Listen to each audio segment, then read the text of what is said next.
Bonjour à tous, je suis ravi de vous retrouver pour ce 20e numéro de la saison du Garage, l'émission de tous les moteurs de Watch TV, que j'ai l'honneur et l'avantage de présenter avec Driss Abdi à mes côtés dans ce studio. Salut Driss. Salut Alexandre, comment vas-tu ? Très bien, et toi ? La grande forme. La grande forme.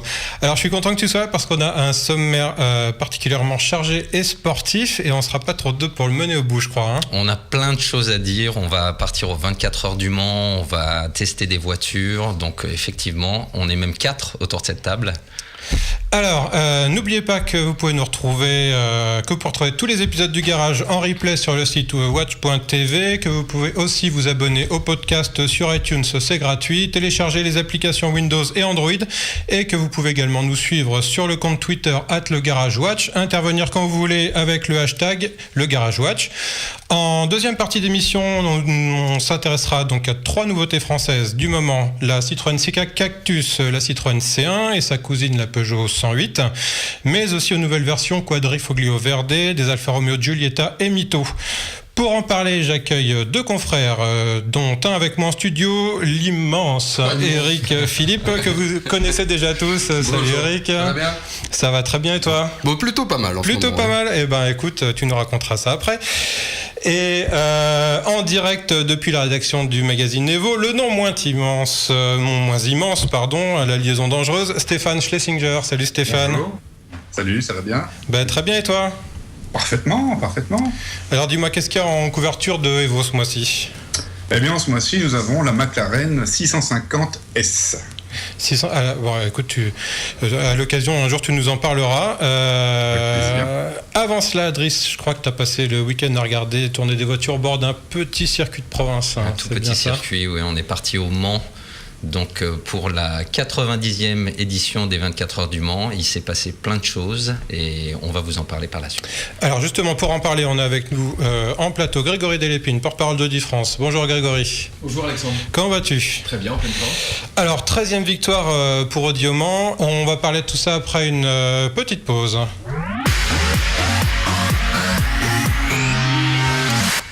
Driss, 24 heures du Mans. Alors, raconte-nous un peu comment c'était.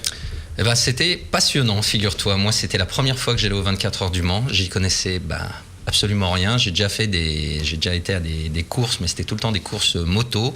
Donc là, je suis arrivé avec un œil neuf de novice, et autant dire que je me suis vraiment prêté au jeu. C'est assez énorme, c'est impressionnant comme organisation.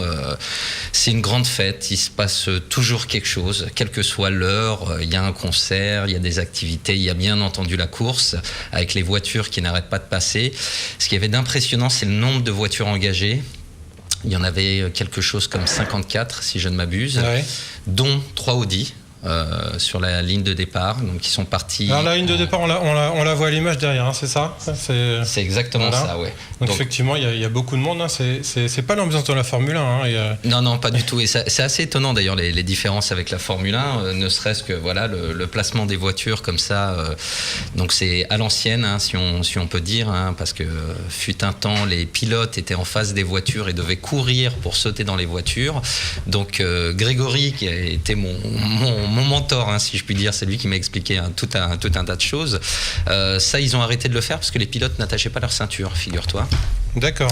Donc maintenant, ils sont directement dans les voitures. Là, les voitures se lancent pour un premier tour de chauffe. Ensuite, elles sont à l'arrêt, donc sur la grille de départ, comme on va le voir là. Il y a une safety car qui lance le go. Alors ça aussi, c'est impressionnant. À 15 heures précises, la course doit démarrer. Donc quelques minutes avant, la safety car part. Et la première voiture passe effectivement, donc c'est un départ lancé, et la première voiture passe la ligne de départ à 15 heures précises. C'est juste hallucinant, c'est vraiment millimétré. Et donc on est parti pour 24 heures. Donc ça a été une course très très mouvementée, notamment parce que la pluie s'est invitée.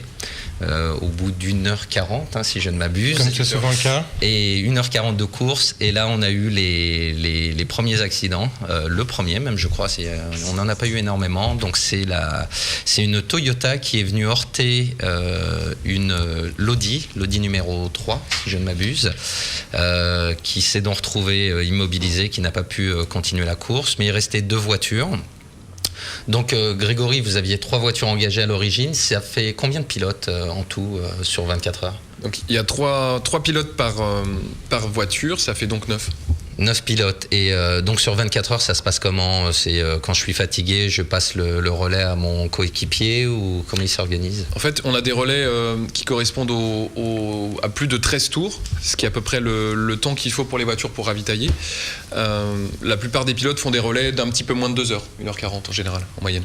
Donc 1h40, je ne sais pas si vous imaginez, pendant 24 heures.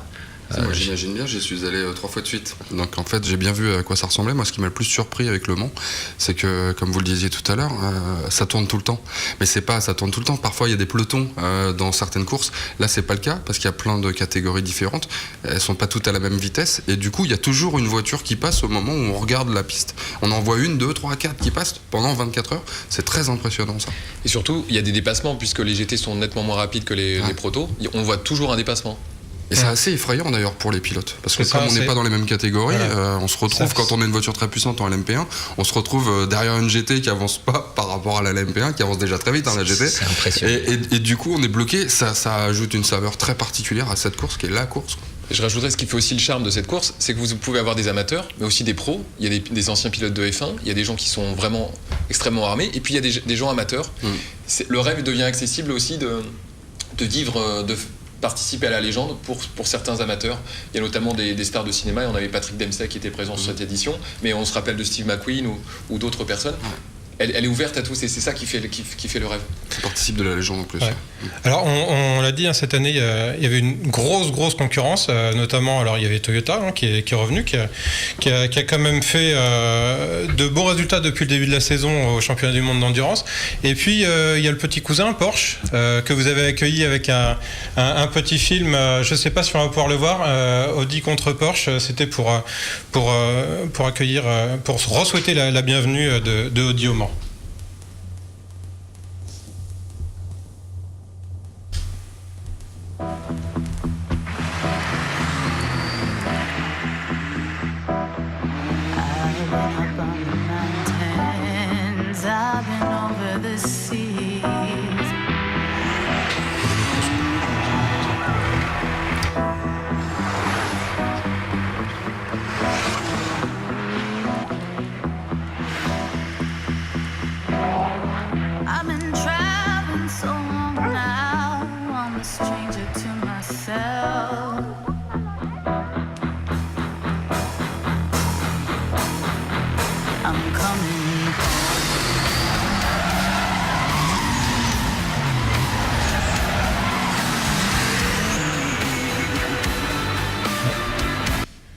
Ça chambre un peu, hein.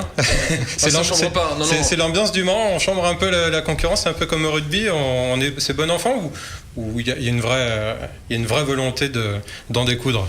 Je crois que là c'était pas du tout l'idée, c'était vraiment de leur souhaiter bienvenue et un bon retour.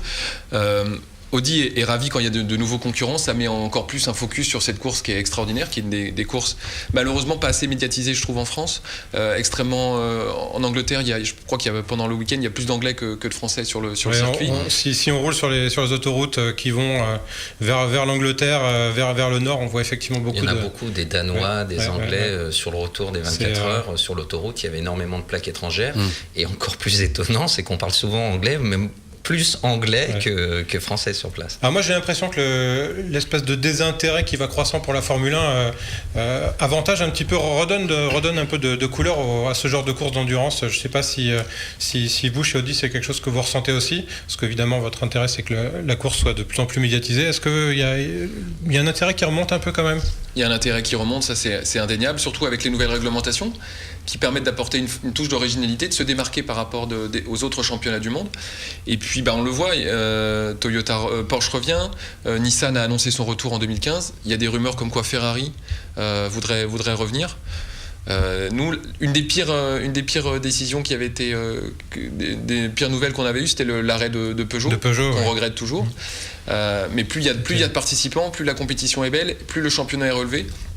Et plus la vitrine est intéressante. C'était d'ailleurs la tagline sur les voitures Audi, c'était Welcome Challenges. Donc c'était vraiment, on accueille à bras grands ouverts la compétition, la concurrence. Stéphane, est-ce que tu veux intervenir sur Le Mans ou c'est quelque chose qui t'intéresse J'y suis allé pas cette année, mais il y a quelques années, c'était en 2006, 2007, je sais plus. Ce qui m'avait le plus choqué, c'est qu'effectivement, à l'époque, j'avais juste Audi qui dominait en LMP1 manifestement, et après il y avait les autres, quoi. Mais moi, ce qui m'a aussi bien plu, c'est l'ambiance, quoi. C'est l'ambiance qu'il y a dans les campings, dans les parkings autour, et ça, c'est juste incroyable, quoi. C'est à la limite le déplacement, ça suffirait juste pratiquement à justifier le déplacement, quoi. C'est incroyable. Les Anglais mettent une ambiance sur le Mans qui est juste ahurissante. Mais c'est vrai que moi je voulais revenir aussi sur autre chose, c'est la seule course au monde où on a 4 catégories en même temps sur la piste. Donc il y a souvent des gens qui disent la Formule 1, c'est ce que tu disais tout à l'heure en introduction d'ailleurs, regarder des voitures tourner sur un circuit. Il y a un côté lassant, c'est vrai, alors que là, en 24 heures, moi je suis arrivé encore une fois là-bas en tant que novice, je me suis dit 24 heures, au bout d'un moment je vais aller faire autre chose, prendre mon ordinateur, bosser ou autre. Et ben non, parce que comme il y a tout le temps des dépassements, il est tout le temps susceptible de se passer quelque chose, les positions changent, il y a aussi les ravitaillements, les passages au stand, etc. Donc c'est vraiment super intéressant. En fait, c'est même surtout ça qui devient très intéressant avec Le Mans, enfin les courses d'endurance, c'est le pit lane, quoi. C'est que d'un seul coup ça rentre, il faut changer de pilote, il faut changer les pneus, il faut refaire le plein. Il se passe toujours quelque chose au Mans. Et c'est ça qui fait qu'en plus on a cette sensation quand on est spectateur, ou téléspectateur aussi d'ailleurs, c'est un petit peu trop rare à mon goût, mais on a cette sensation qu'il y a une vie permanente autour, dans les voitures, sur la pit lane, dans les gradins, il y a toujours quelque chose qui se passe. C'est formidable. Alors Greg, il y a 4 catégories, si je ne m'abuse. C'est ça. 4 heures. Tu as la catégorie Rennes, on va dire à la LMP1, donc qui est pour Le Mans en prototype. LMP2, qui sont la catégorie juste en dessous, qui correspondent à des différences de puissance, à des réglementations différentes. Et puis ensuite 2 catégories GT, une GT Pro et une GT plus amateur. D'accord. Entre les P1 et les P2, si je ne m'abuse, il y a aussi le fait que cette année, le règlement a changé, donc les voitures doivent être fermées en P1. Exactement, c'est une obligation. Toutes les LMP1 doivent être des prototypes fermés, et non plus des barquettes comme on a pu le voir auparavant. C'est vrai que ça leur donne un look complètement futuriste, et comme tu disais tout à l'heure, il y a des dépassements, et les GT vont très très vite, mais en sortie de virage, quand il y a une P1 derrière qui accélère, c'est juste hallucinant. Tu as l'impression d'avoir une moto qui dépasse un scooter, pour vous donner un ordre d'idée. Ouais. C'est la voiture s'envole, quoi. C'est impressionnant. Alors après un début de championnat un petit peu chaotique pour Audi, parce que rien à Silverstone, 21 et 26, 5e et 6e à Spa-Francorchamps, si je dis pas de bêtises, et 2 victoires. Donc vous êtes revenu, vous collez Toyota au classement à 1 point, Toyota à 115 points, si je dis pas de bêtises, Audi 114. C'est de bonne augure pour la suite? Très bon augure. Ouais. On a choisi aussi un système qui était certainement un système hybride un petit peu moins complexe, un petit peu plus simple, mais surtout beaucoup plus fiable.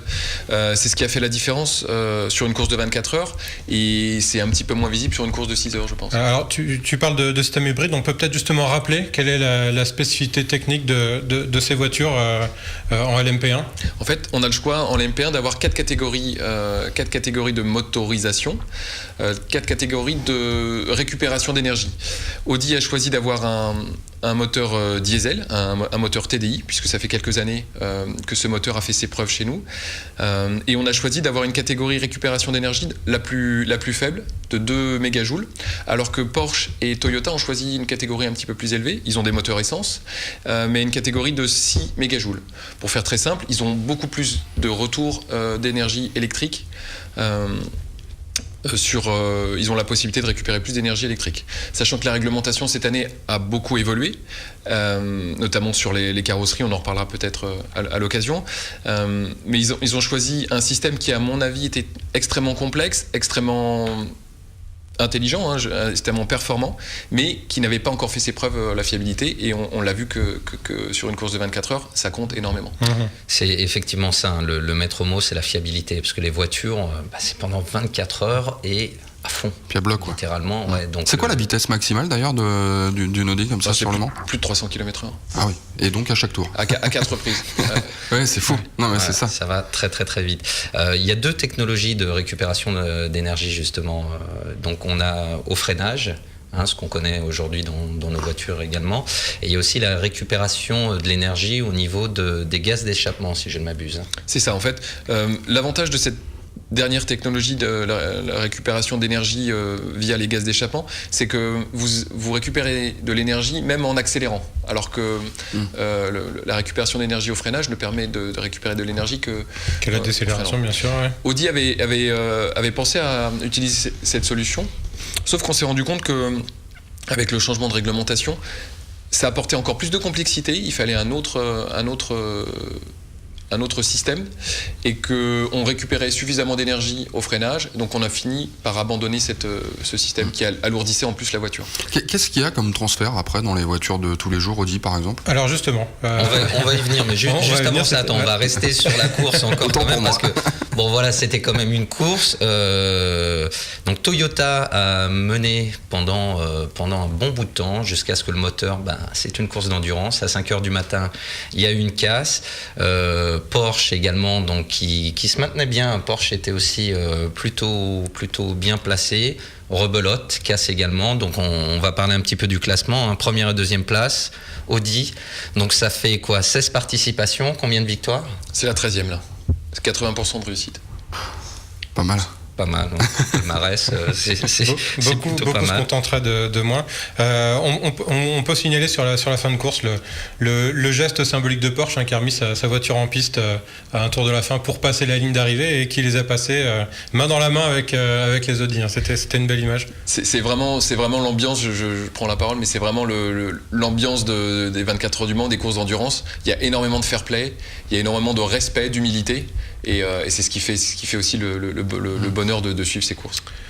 Alors Driss, justement, on parlait de voitures de série. Oui. Les voitures de course sont un vrai laboratoire pour les véhicules de série. Exactement. Et alors, tu vas nous raconter un petit peu ce qu'il en est avec ces Audi LMP1, justement. Alors voilà, donc les 24 heures, c'est un laboratoire pour les constructeurs qui essayent différentes technologies qu'on va retrouver dans les voitures de série. Donc chez Audi, cette année, on s'est concentré sur les phares, donc la technologie laser, c'est bien ça ? Exactement. Donc, pour la première fois, c'était une avant-première mondiale, on inaugurait donc un système d'éclairage à feu laser, qui a un avantage indéniable puisque la course se passe aussi de nuit, elle dure 24 heures, qui permet aussi de doubler la distance que l'on éclaire, et surtout d'avoir une lumière qui est assez proche de la lumière du jour et qui est moins fatigante pour les pilotes et donc pour aussi, à terme, tout conducteur. On va voir une petite animation que Audi avait faite. On l'avait déjà vu dans une émission en début d'année à Las Vegas. Voilà, donc ça, c'est un des concepts sur lequel les feux ont été présentés. Alors voilà, on a là l'éclairage normal à LED. Qui est déjà pas mal. Là, on a les LED en plein phare et les feux laser, on voit, effectivement, on double la distance, on double la portée d'éclairage. Donc, alors ça, Grégory, c'est quelque chose qui arrive dans les véhicules de série. Oui, puisqu'on a profité aussi des 24 heures du Mans pour présenter la dernière version de notre Audi R8, la R8 LMX, qui commercialise déjà cette technologie. Et voilà, c'est déjà sur la route en tout cas. Alors on a une petite réaction de nos confrères de Yahoo Auto, je soupçonne l'ami Vincent Beaucousin-Jamelin d'être derrière, qui nous dit, pour parler de revenir sur l'implication des constructeurs, sans compter Ferrari qui se sert des 24 heures du Mans pour mettre la pression sur la F1 avec la menace d'aller au Mans.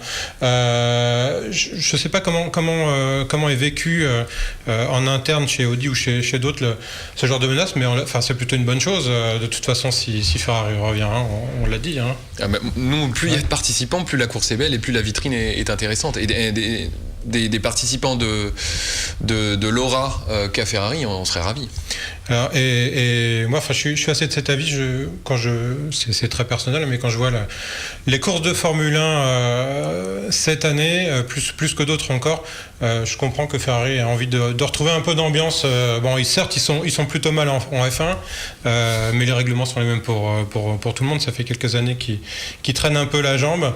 Eric, mais ils sont de plus en plus contraignants quand même. Ouais. Et au final, c'est à se demander si la Formule 1 n'est pas en train de perdre de sa saveur. voilà, au profit évidemment de bonnes idées aussi, hein, l'écologie, etc. C'est toujours très important. Mais c'est vrai que pour les aficionados, ça peut faire un sérieux changement. Et puis déjà, quand on voit la différence entre les moteurs actuels et puis ceux qu'on pouvait entendre avant, je pense que quand on est sur le bord de la piste, ça fait pas tout à fait le même effet. Ouais. Alors, on va revenir à cette technologie laser. C'est pour quand qu'on aura ça dans des voitures de série, Grégory ? D'ores et déjà, puisque les R8 LMX est déjà commercialisable, on peut en commander. Ensuite, comme on a l'habitude de le faire, on va dérouler cette technologie sur les autres modèles à venir. Il y avait une petite compétition avec BMW sur les feux laser. Hein. Ils annonçaient à tout le monde que, oui, on avait peut-être parlé en premier, mais qu'eux seraient les premiers à les mettre sur la i8. Et puis, paf, vous dégainez une série spéciale de la R8. C'était prévu ou c'est vraiment une réaction, c'est un corps à corps? Parce qu'on a l'impression qu'il y a un réel enjeu de communication derrière cette technologie. En tout cas, le lancement était prévu pour mi-mai. On avait en tête le 19 mai. On a profité du Mans et de mettre en place cette technologie au Mans pour lancer finalement le vendredi 13 mai.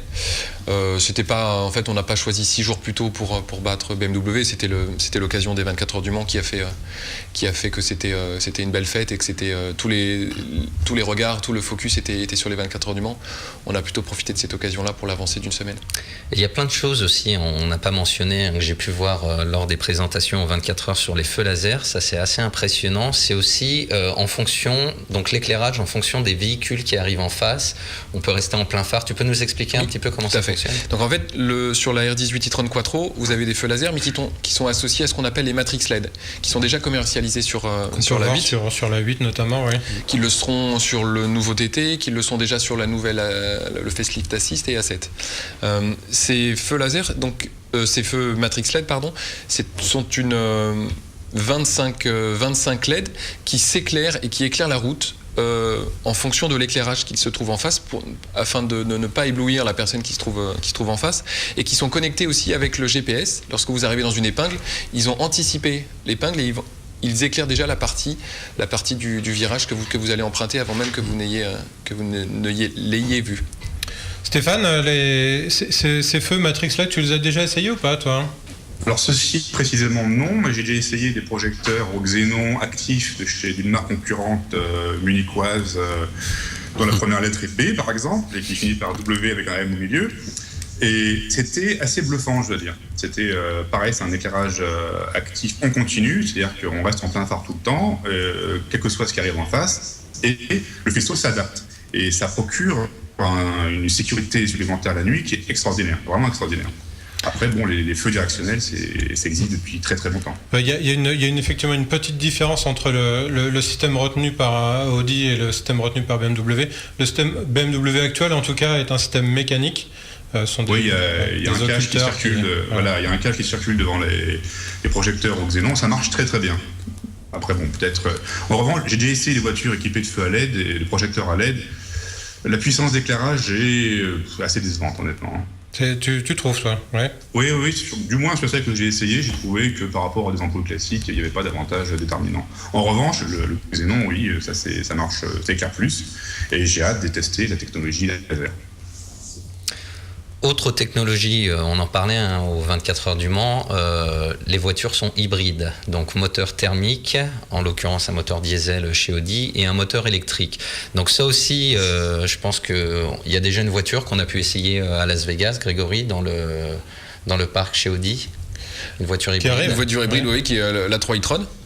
Qui est une voiture, donc c'est même un plug-in, on appelle ça, puisqu'il se branche en 3 ou 4 heures et pour une prise normale.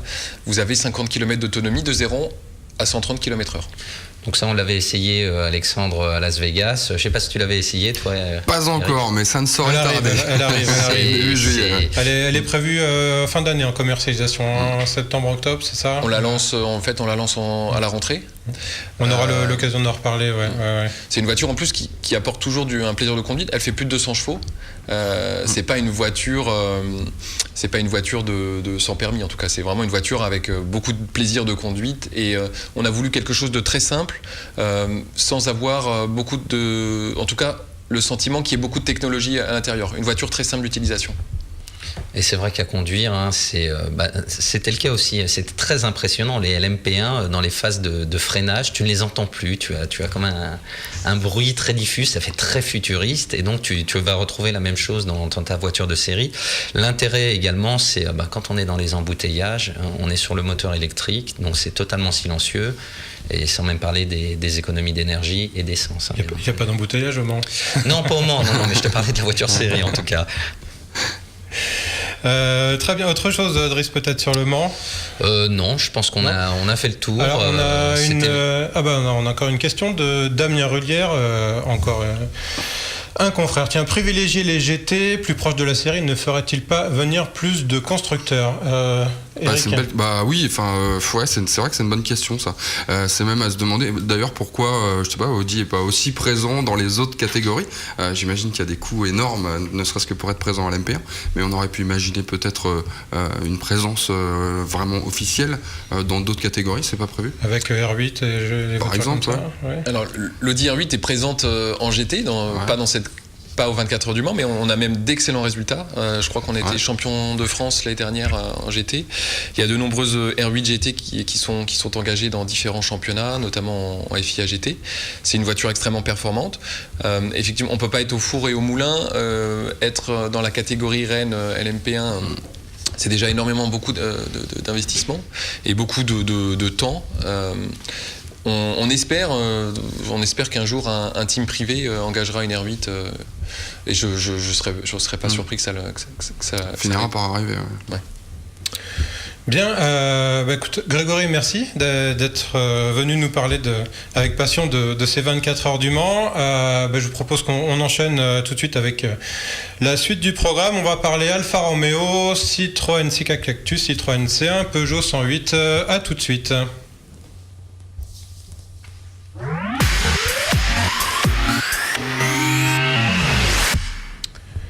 Alors Driss, on va garder les baskets encore un petit moment, puisque on va parler cette fois de voitures italiennes et c'est chez Alfa Romeo que ça se passe. Exactement, donc on est allé faire un petit tour en Italie avant de partir aux 24 heures du Mans. On a essayé les Mito et Giulietta, j'ai toujours du mal, donc faut pas m'en vouloir. Quadrifoglio, j'ai réussi, Verde. Donc trèfle à 4 feuilles en français. Exactement, le trèfle à 4 feuilles vert, même pour être précis. Donc c'est une série spéciale chez Alfa Romeo, des voitures un peu plus costauds, un peu plus musclées.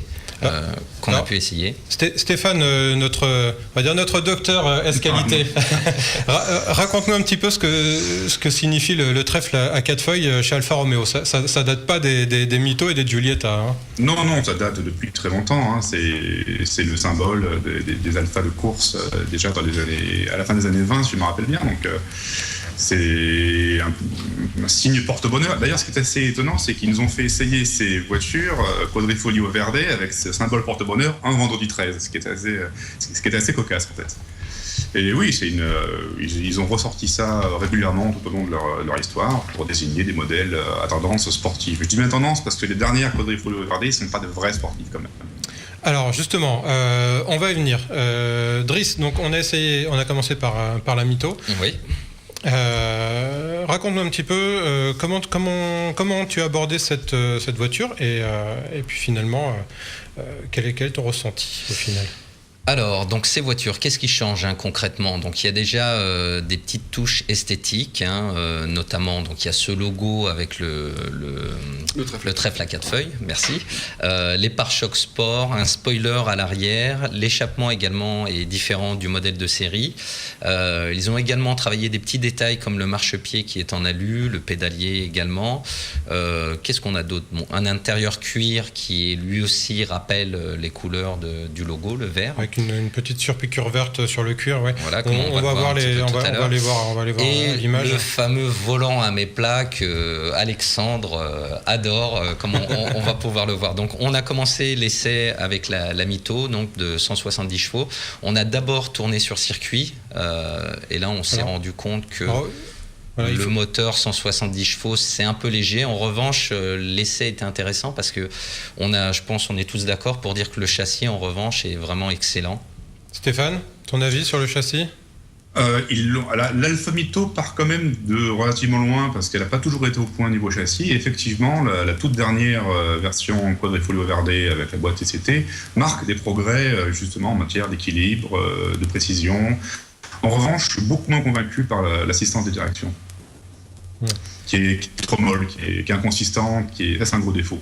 En revanche, pour ce qui est des trains roulants, en matière d'efficacité et d'agrément, c'est pas mal. Franchement, oui, ils ont fait des gros progrès. On note que l'arrière est volontiers joueur, donc oui, c'est une voiture avec laquelle on peut rigoler un petit peu, oui.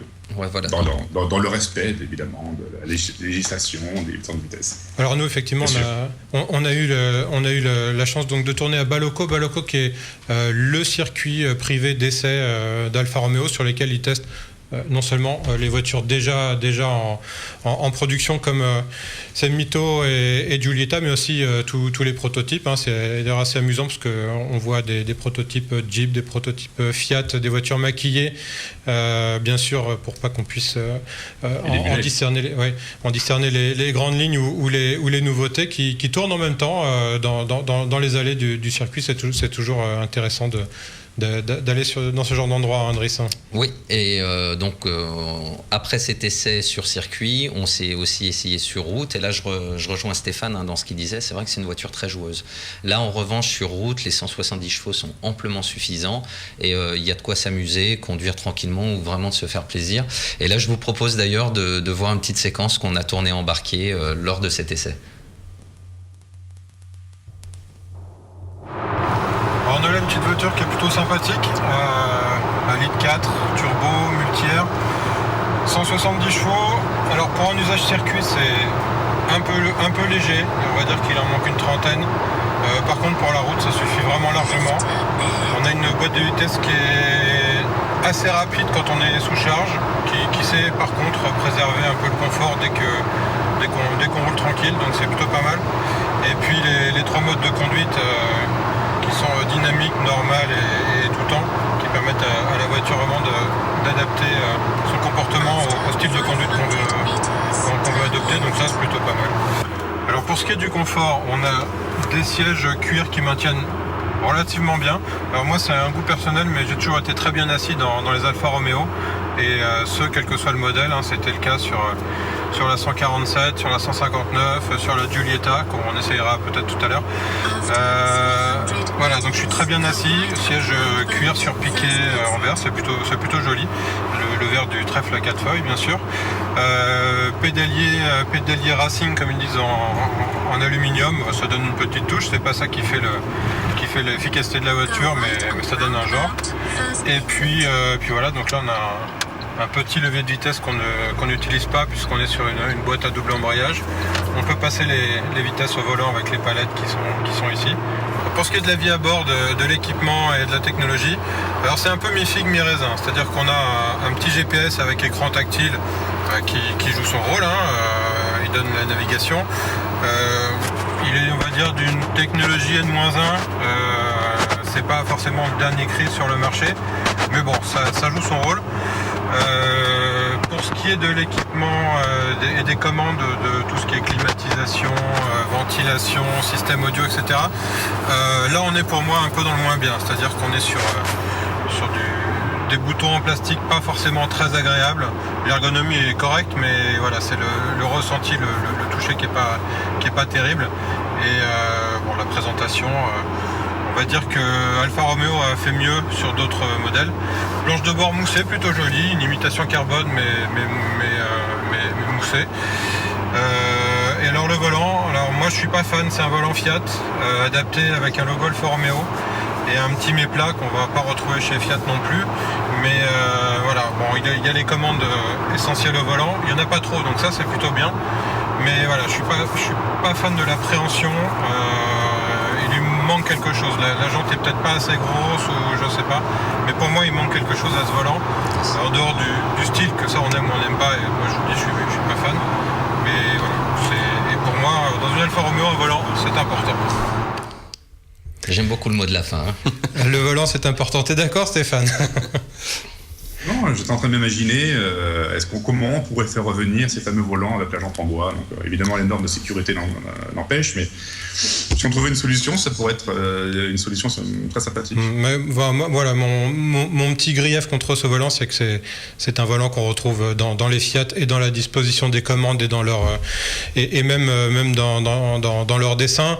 Et voilà, je pense qu'Alfa Romeo pourrait se permettre de dessiner un volant qui lui est propre, comme elle le faisait sur les véhicules de génération précédente, que sont les 147, les 159, etc. Voilà, c'était mon petit coup de gueule, on va dire, sur cet accessoire néanmoins indispensable. On passe à la Giulietta, peut-être ? Giulietta, allons-y. Alors là, on change de braquet. Voilà. Quand même. Alors bon, là c'est une question de goût. Moi je préférais la ligne de la Mito. Moi je préférais la ligne de la Giulietta. Voilà. En revanche, là où on se rejoint, c'est au niveau du moteur. C'est quand même plus confortable. On est avec un moteur de 240 chevaux qui est donc dérivé de la 4C qu'on avait pu essayer précédemment. Alors c'est le 1750 TBI. 1750, Stéphane, c'est pas non plus un chiffre choisi au hasard. Hein.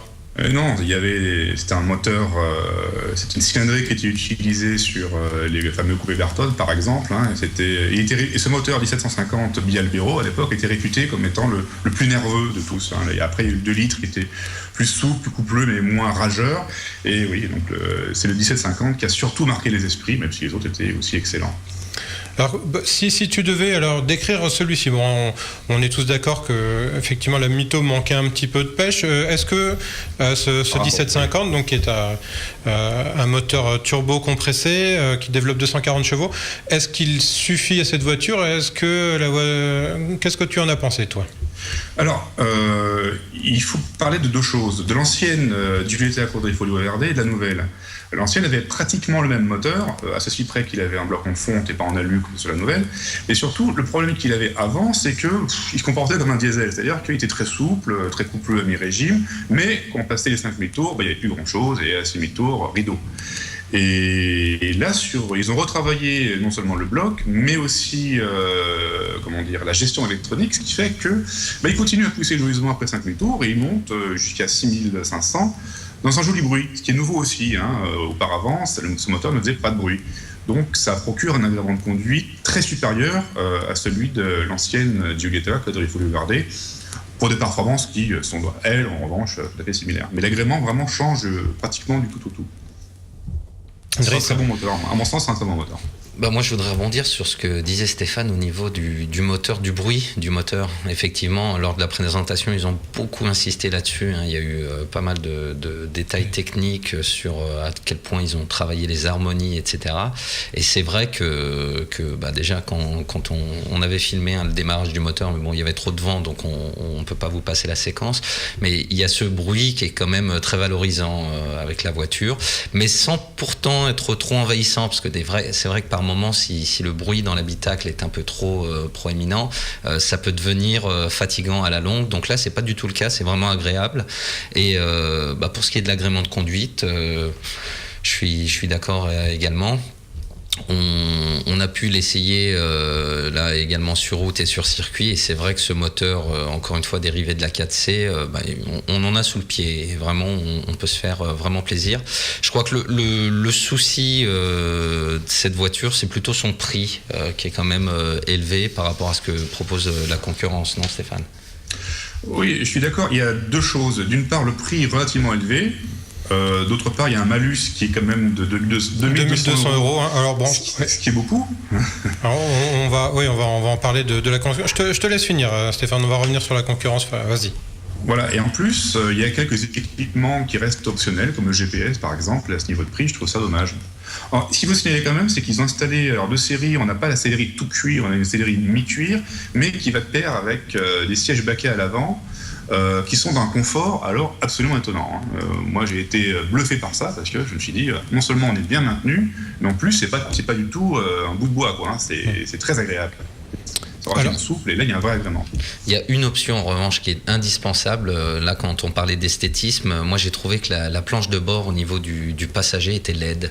On a ce gros morceau de plastique. J'en ai parlé aux gens d'Alfa Romeo qui m'ont dit bon, mais ça il y a des options, on peut l'habiller là comme on la voit. Moi ça m'a choqué. Je veux dire, la voiture est plutôt bien finie, les sièges sont d'excellente qualité. Puis voilà, on a ce morceau de plastique là qui est pas très beau, alors que dans la Mito il y a un effet imitation carbone qui pour le coup je trouvais plus réussi. Alors donc on est sur une voiture en prix de base à 34 400 €. Donc pour ce prix-là, on a la boîte à double embrayage de série, 5 portes, les 2200 € de malus. Du côté de la concurrence, comment ça se passe ? Il y a une Golf GTI dans sa version 230 chevaux qui est à 36 740 € plus 900 € de malus, avec toujours en 5 portes avec une boîte DSG à 6 rapports.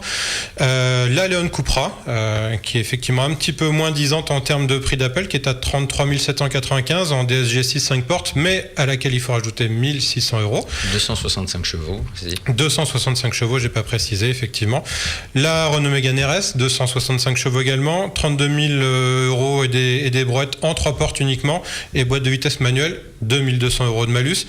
Et la moins disante, c'est la Ford Focus ST avec ses 250 chevaux en 5 portes, boîte mécanique et 2200 € de malus. Stéphane, si tu devais en choisir une dans ces 5-là? C'est difficile parce que... C'est difficile quand même. Hein. Oui, mais surtout, on ne peut pas réellement, je pense que par exemple la Seat Leon et la Renault Mégane ne sont pas exactement rivales de l'Alfa parce qu'elles sont plus radicales, elles sont plus sportives, elles sont moins confortables aussi. Donc je pense que la rivale vraiment directe de l'Alfa Romeo en matière de confort et de polyvalence, c'est la Golf. À mon sens, d'un point de vue strictement objectif, la Golf est une meilleure voiture parce qu'elle est un peu plus moderne, elle est un peu plus habitable, elle a une meilleure ergonomie, une meilleure finition. Niveau agrément de conduite, là c'est quand même beaucoup plus difficile de faire un choix. Moi je préférais conduire l'Alfa, mais là on entre dans des critères parfaitement subjectifs et chacun pourra se faire son idée. Eric, alors je sais que tu n'as pas essayé la dernière Alfa. En fait, c'est la seule que j'ai pas essayé des 4 que vous avez citées.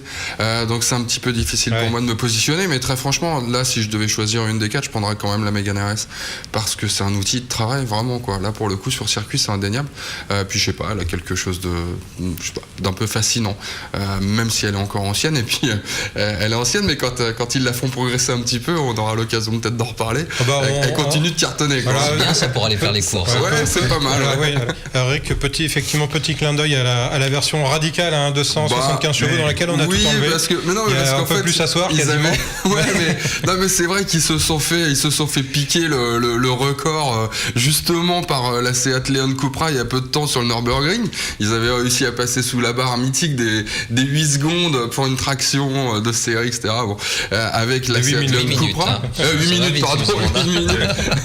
Et là, c'est un petit peu normal avec la Mégane, la nouvelle Mégane, celle qu'ils ont bien retravaillée. Effectivement, ils l'ont bien vidée, ils l'ont bien améliorée, ils ont fait tout ce qu'il fallait. Ils ont réussi encore à faire mieux que la Leon Cupra de 4 secondes. Ils sont passés à 7 minutes 54, quelque chose comme ça, ce qui est évidemment effarant. Mais il paraît que ça y est, c'est reparti. Ils comptent pas se laisser faire chez Seat et qu'ils sont déjà en train d'enlever la banquette arrière de la Cupra pour baisser encore 200 kilos la voiture et puis réussir à les battre. Les records sont faits pour être battus, mais moi j'ai quand même un petit problème avec le terme véhicule de série sur la voiture qui a battu le record. Il y a 200 exemplaires produits, il n'y a pas de place à l'arrière, c'est une voiture de course. C'est pareil, les freins sont pas tout à fait les mêmes, évidemment les pneus sont pas les mêmes non plus, on enlève quand même pas mal de choses, les amortisseurs sont pas complètement les mêmes. Donc quand on dit voiture de série, c'est effectivement on prend une base de voiture de série et après on s'accommode un petit peu de tout ça pour passer les records quoi. Bon, alors on a dit Stéphane, pardon, tu veux intervenir? Oui, on disait, je pense que la Mégane, comme je disais, n'est pas vraiment comparable, totalement comparable à l'Alfa, mais moi ce que j'apprécie beaucoup sur la Renault, moi je rejoins parfaitement ce qui a été dit, c'est qu'on a droit à une vraie voiture de sport, pour le coup, l'Alfa et la Golf sont plutôt des GT, mais une vraie voiture de sport efficace, et on rendra vraiment crédit à Renault d'avoir créé une sorte de GT3, en gros, c'est une Mégane GT3 finalement, la nouvelle qui vient de sortir, à un prix relativement accessible, quoi. C'est-à-dire que n'importe qui peut se payer, pas n'importe qui. Une grande partie du public peut se payer une authentique voiture de sport, quoi, limite de course, quoi. Ça, c'est extraordinaire quand même. Alors on va terminer rapidement sur les alphas. Un petit bilan de la Mytho, 24 900 €. Stéphane, T+, T-? C'est trop cher. C'est trop cher. Vu la puissance, c'est trop cher. Elle est quand même relativement bien équipée et alors surtout c'est la seule de sa catégorie sans malus. Oui, il y a un malus, mais enfin, je trouve qu'elle est un peu juste en puissance. Elle a des petits défauts en matière de direction, l'amortissement n'est pas toujours idéal. Donc, il y a des choix qui ont été opérés sur cette voiture qui, à mon avis, traduit la nouvelle mentalité d'Alfa qui n'est plus de chercher un maximum de clients, mais de monter en gamme. C'est-à-dire que je pense qu'ils sont en train, avec cette nouvelle gamme Quadrifoglio Verde, ils sont en train d'annoncer ce qui arrive, c'est-à-dire des voitures un petit peu plus premium, un petit peu plus haut dans les prix, et voilà. Voilà, très rapidement, tu dis dans ce qui arrive, donc effectivement Alfa a annoncé un plan produit plutôt ambitieux, hein, quand on voit leur gamme aujourd'hui, qui est de 8 véhicules à l'horizon, dis-nous, 2018, c'est ça ? Oui, alors ça c'est après, ce sont des annonces de Sergio Marchionne, donc à prendre avec des pincettes, parce qu'il y en a déjà eu beaucoup qui ont été faites et aucune n'a été respectée. Mais là, on peut penser que c'est quand même bien engagé, parce que j'ai ouï dire que Alfa Romeo est en train de finaliser le développement d'une plateforme, à propulsion, qui pourrait servir donc à une future Giulia, donc remplaçante de la 159, mais aussi à un Spider, mais aussi à la remplaçante de la Giulietta. Ce qui est assez savoureux, parce que d'un côté, on a BMW qui annonce que éventuellement la future série 1 ne serait plus une propulsion mais une traction, et Alfa qui reviendrait à la propulsion sur les compacts. Très intéressant. Bien, il nous reste une grosse dizaine de minutes pour parler alors de toute autre chose. Eric, toi t'es allé... Du cactus. Voilà, alors c'est comment le cactus? C'est piquant. Alors on parle de la Citroën, c'est piquant. Ah oui, c'est piquant. On parle de la Citroën, c'est cactus. Donc je crois qu'elle a échappé à personne. Elle est sortie. Il y a des pubs en télé et tu l'as essayé. Ouais. Alors je suis effectivement allé du côté d'Amsterdam pour le faire. Il y avait Cactus qui était présenté et les C1, donc la nouvelle petite citadine de Citroën. Alors je vais commencer par Cactus. Très vite, je suis bluffé. Je suis bluffé parce qu'en fait, on a une voiture qui est réussie d'un point de vue esthétique, et Dieu sait que c'est pas simple parce qu'en fait elle bouscule quand même pas mal les codes des voitures actuelles, et c'est difficile souvent quand on s'y essaye. Ceux qui s'y sont essayés précédemment souvent l'ont payé cher en termes de vente parce que ça plaît rarement, c'est trop original. Là il y a une vraie originalité, et dans le même temps on a quelque chose qui est plaisant à regarder, et je veux dire, il y a un truc, on peut pas s'y tromper en général, c'est quand on se balade dans la rue avec la voiture et qu'on regarde les regards des gens. Il y a un regard qui est assez amusant sur cette voiture, parce que d'abord les gens ont l'air un petit peu surpris. Ensuite, ils regardent vers les portières, ils reconnaissent donc le cactus, et à ce moment-là, le visage s'éclaire et les gens vraiment sourient et la regardent avec beaucoup de plaisir et beaucoup de, je sais pas comment expliquer, beaucoup de gentillesse, beaucoup de tendresse. On sent qu'il y a de la tendresse qui naît vraiment au passage de ces voitures. Je pense que ça va faire un carton. Il y a peu de voitures où j'ai dit ça c'est un best-seller en puissance. En gros, il y avait le Duster. Je venais de l'essayer, j'ai dit ça va cartonner. J'ai envie pratiquement de dire la même chose. Je pense que cette voiture va cartonner parce qu'elle apporte quelque chose de frais. Ils sont partis dans l'esprit essentiel. Essentiel, ça veut dire beaucoup de choses et pas grand-chose en même temps. Ça, c'est une question que je voulais te poser, parce qu'effectivement, Citroën communique sur la voiture essentielle. Est-ce qu'on est vraiment dans une voiture essentielle? Parce que... Oui, mais attention, quand on dit essentiel, ça veut pas dire low cost. Et je pense qu'il y a beaucoup de gens qui sont restés dans cet état d'esprit. Bah non, ils veulent pas qu'on parle de low cost, mais c'est normal. Regardez l'intérieur. On le voit en ce moment à l'image derrière moi. C'est pas low cost, du tout. On n'est pas du tout dans quelque chose de low cost. Bon, il y a bien quelques plastiques durs ça et là. Je pense que c'est plus pour abaisser un petit peu le coût et puis surtout le poids de la voiture, qui est quand même à moins d'une tonne. C'est juste assez impressionnant quand même par rapport à ce qui se fait aujourd'hui. On est largement au-delà de la tonne en général avec des voitures de cette catégorie, et y compris de ce volume. Vraiment, ça apporte quelque chose de nouveau, de frais. Et quand ils disent essentiel, c'est ils n'ont gardé que l'efficace, c'est-à-dire il y a un GPS, il y a tout le multimédia, etc. Mais il n'y a pas 500 000 boutons. On a épuré un maximum. Quand on dit essentiel, c'est on a une banquette qui est rabattable, mais elle n'est pas fractionnable. Est-ce que ça va plaire aux gens ou pas? Ça coûte moins cher et c'est moins lourd en tout cas. Donc c'est intéressant selon eux. Ils mettent une boîte auto, ils en profitent, vous voyez, pour faire une banquette complète, un petit peu à l'ancienne. C'est plutôt essentiel dans le sens on essaye de faire plaisir à celui qui va conduire cette voiture sans le bombarder d'éléments qui finalement ne servent pas toujours et qu'on paye et qui ne servent pas toujours. Et un choix, par exemple, ça va être de mettre un limiteur de vitesse sur la C1, je parle de la C1, un limiteur de vitesse, mais pas de régulateur. Tout le monde se demande pourquoi. Vous voyez, ils sont un peu dans cet esprit. Sur le CK Cactus, il n'y a pas ce problème-là, mais quand ils parlent d'essentiel, c'est on épure un maximum, c'est pas on épure au niveau du prix forcément. Voilà. Alors, juste, tu as essayé plusieurs versions, tu nous as parlé de... Non, j'ai essayé que la version 3 cylindres avec la boîte mécanique, le PureTech 110, qui est donc en plus un nouveau moteur qui sera disponible qu'à la rentrée, enfin la rentrée, je veux dire septembre, octobre, en fait à peu près au moment du mondial. J'ai pas essayé la version diesel, mais déjà j'encourage vraiment tout le monde, avant de se jeter sur le diesel, comme c'est l'habitude malheureusement en France depuis trop longtemps, d'essayer peut-être cette version PureTech 110 qui est juste un régal. C'est un moteur essence 3 cylindres, très peu gourmand, ça doit faire dans les 6 litres au 100 à peu près. Évidemment on n'était pas en montagne, hein, on était dans le plat pays, comme on dit, donc forcément on n'a pas été non plus la chercher dans ces derniers retranchements, mais ça consomme pas grand chose, c'est pas trop désagréable à l'oreille pour un 3 cylindres, il y a beaucoup de couple, on n'est pas sans arrêt en train de rétrograder, ça peut manquer un petit peu de puissance dans certains cas, mais honnêtement pour un usage urbain quotidien comme c'est à mon avis prévu pour cette voiture, c'est largement suffisant et ça coûte beaucoup moins cher que les versions diesel. Alors il va être mis en face d'un HDI 100 justement, alors c'est moins cher à puissance équivalente, mais alors là ça va être difficile de choisir pour ceux qui pensent encore diesel, hein, parce que je vois que ce HDI 100 est à 18 900 € et que ce PureTech 110 chevaux va être proposé également à 18 900 €. Malgré tout, il y a le coût d'entretien, il y a tout ça, il faut pas omettre. Oui, voilà, non mais c'est ça. Et puis il y a un moment, il y a peut-être un changement de philosophie aussi qui est en train de s'installer. On en vend quand même de plus en plus de l'essence, hein. C'est une voiture qui est essentiellement urbaine, il faut pas se voiler la face. Alors on peut aller, évidemment, on peut traverser la France avec, c'est pas le problème. Mais concrètement, voilà, elle a quand même été pensée avant tout comme ça, comme une voiture urbaine, périurbaine. C'est pas une grande routière, même si elle reste assez confortable d'ailleurs, mais elle est plus voilà, destinée à des gens peut-être qui vont emmener les gamins à l'école. Alors, et en ce sens-là, c'est peut-être pas nécessaire encore une fois d'avoir du diesel, quoi. Elle partage sa plateforme avec la Peugeot 2008. Ouais, tu avais essayé la 2008? Oui, c'est plus efficace la 2008. La 2008 est plus dynamique. Ah ouais, voilà. En termes de châssis, très clairement, c'est plus efficace la 2008. C'est peut-être plus confortable le C4 Cactus. C'est ça. Voilà, il y a des compromis. À un moment, il faut savoir placer le curseur entre la rigueur, la performance et le confort. Là, il a été peut-être un petit peu plus placé sur le confort, ce qui occasionne un petit peu de roulis de temps en temps dans les virages. Rien de rédhibitoire et rien de dangereux, rassurez-vous. Mais effectivement, on est plus dans le confort que dans la performance pure. Stéphane, je sais que c'est pas trop le genre de véhicule qu'on voit dans Evo, mais est-ce que tu as un avis sur cette voiture essentielle de Citroën ? Alors essentiel, à mon avis, c'est juste un slogan. Moi, j'adore le look.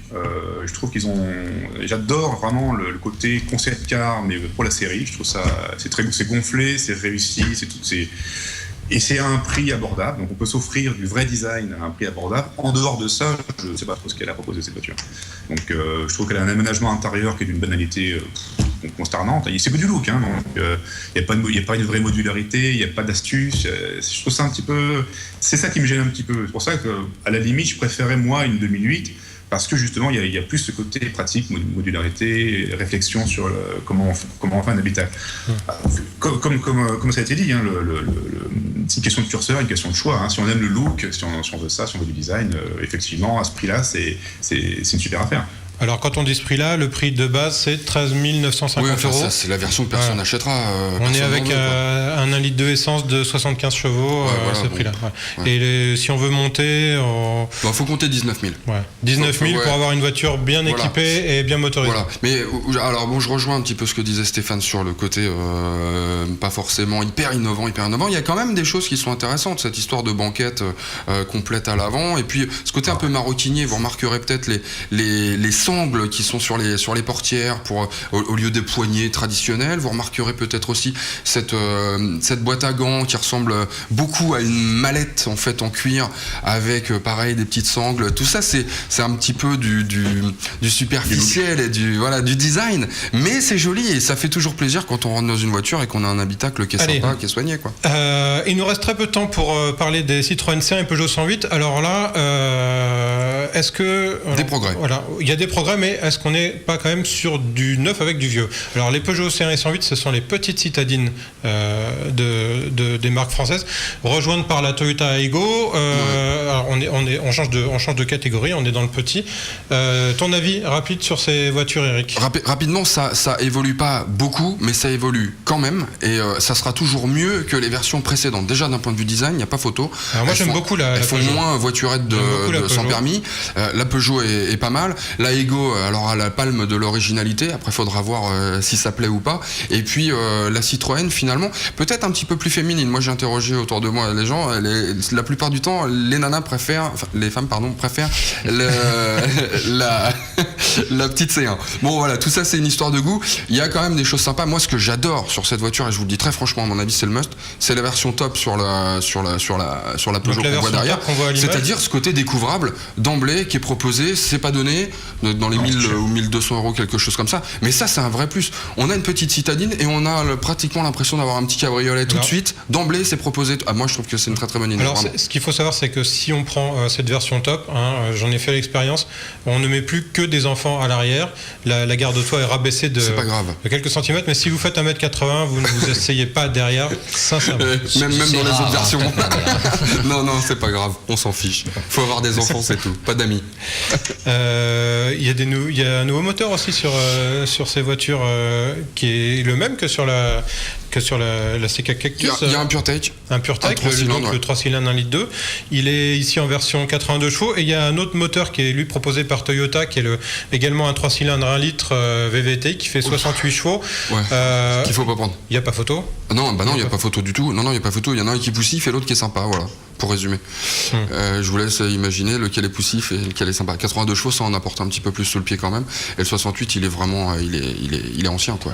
Alors si on doit faire très très vite les plus et les moins de la Citroën, les plus et les moins de la Peugeot, parce que c'est la même voiture, mais il y a quand même des petites différences. Il y a le style, on l'a dit, l'équipement qui est peut-être un petit peu plus en faveur de la Peugeot. Même oui, alors faut aller chercher vraiment la petite bête. C'est pas forcément les versions qui seront achetées tout de suite. Ah, si, ouais. Enfin voilà, le problème après c'est ça aussi, c'est combien on va vouloir mettre. En gros, il y a un petit peu moins de 10 000 euros pour la C1, un petit peu plus de 10 000 euros pour la Peugeot d'emblée, vraiment en entrée de gamme. Et après, effectivement, ça va jouer sur l'équipement. Franchement, ça c'est compliqué. Alors, il y a une petite chose que je voulais souligner sur ces voitures, c'est le système Mirror Screen. Peugeot a réussi une prouesse puisqu'ils ont réussi à concilier alors ce qui s'appelle Mirror Link et le iOS d'Apple. C'est les premiers à le faire et voilà. On peut effectivement envoyer l'écran de son smartphone, y compris en Apple, sur l'écran de la voiture et se servir des applications du téléphone. Ça c'est grâce à Pioneer qui fournit le système et qui a déjà une expérience chez Apple. Ça va être le mot de la fin. Le temps pour moi de remercier nos invités. Alors chez Evo, Stéphane Schlesinger. Merci Stéphane. J'aurais voulu juste dire que... Dis-moi vite, très vite. Alors, très vite, je déplore un tout petit peu que ces nouvelles petites bagnoles, il n'y ait plus d'innovation, il n'y ait plus le côté modulaire, vachement intelligent des fois à Twingo. C'est tout ce que j'avais à dire. Voilà. Grégory qui nous a quittés tout à l'heure de chez Audi, et puis Eric, Philippe. Merci beaucoup. Messieurs, à très bientôt. Driss, on se retrouve dans 15 jours. Oui, même endroit, même heure, presque. Et on remercie également Benjamin et Mathieu en régie. Merci à tous. Suivez-nous sur les réseaux sociaux, sur le site watch.tv, les applications, les podcasts, tout ça, c'est gratuit. À très vite. Bye.